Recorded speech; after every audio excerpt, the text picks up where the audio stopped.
Racing just started with glitter pace. Break quick, let us start. Rushing up on the outside, Tito Jean in the middle portion. Guimaras Island.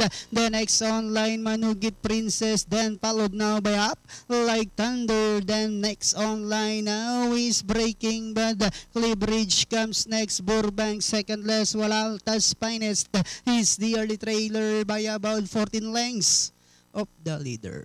Racing down the backstretch with glitter pace on its favorite position as the pace setter, enjoying a 2 lengths lead. Moving up on the outside, Up Like Thunder. Then comes Tito Jean. Breaking Bad is down on the inside, and on the outside comes Manugit Princess. The next online is Guimaras Island.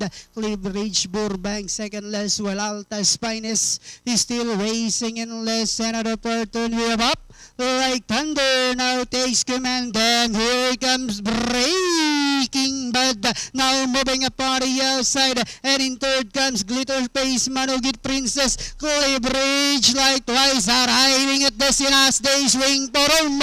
Breaking Bad now says it's my turn to take the lead. That on the inside, second is Up Like Thunder. Last 75 meters, we are Breaking Bad by about 2 lengths, and finally Breaking Bad. Up Like Thunder, Clibridge, then comes Glitter Pace, Manugit Princess.